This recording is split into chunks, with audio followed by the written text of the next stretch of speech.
आपल्या महापौर साहेबांनी मला फोन केला होता आणि सांगितलं उपोषणाला बसला, मग मी मुख्यमंत्री महोदयासोबत या विषयावर चर्चा केली आणि लवकरच मुख्यमंत्री महोदय आपल्या जीएसटीच्या परताव्याच्या बद्दल पण तोडगा काढणार आहे आणि मग तुमच्या सगळ्यांची सुद्धा आपण वेळेवर मानधन या ठिकाणी देऊ शकतो. तुम्ही काळजी करू नका. मी तुम्हाला विनंती करते की तुम्ही उपोषण आज स्थगित करावं.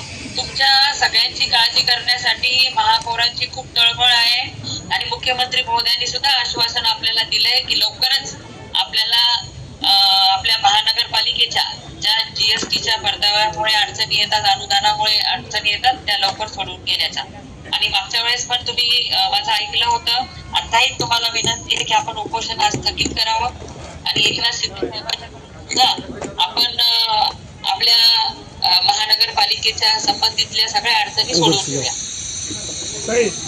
माझं असं म्हणणं आहे, आपल्याला उद्या मीटिंग आहे सायद्रीवर आणि डीएम आणि नगरविकासकडे त्यामध्ये आमचं आलं की तितकं बी आम्हाला पाठवलं तर आम्ही मागे घेतो. कारण कसं आहे, तुमच्या शब्दात आम्ही जाणार नाही. या संदर्भात बोलणं झालं माझं आपल्या जीएसटीच्या अनुदानाविषयी आणि ते म्हणजे आम्ही याच्यावर लवकरच निर्णय घेणार आहे.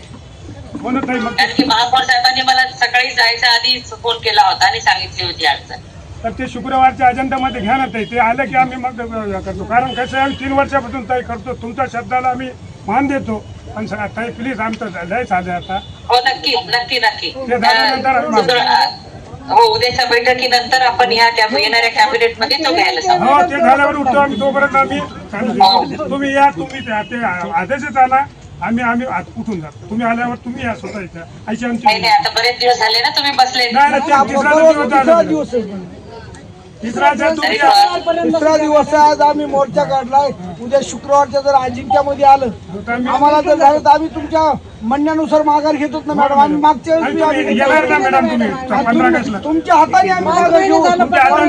यालाच ना आपण कोणाला शुगर असते, कोणाला काय तुम्ही पाहिला काय आमचे पालकमंत्री आमची आई आमच्या सगळ्याची तुम्ही आई आहे. पालकच तुम्ही दिवाळीला गोड दिवस केला होता. तसंच हे जीएसटी अनुदान अजेंडामध्ये घेऊन आम्हाला न्याय द्या अशी विनंती आहे. हो हो नक्की नक्की लवकरच निर्णय करू आपण. ठीक आहे. थँक्यू दीदी, आपण खूप वेळ दिला आम्हाला. हो हो थँक्यू दीदी.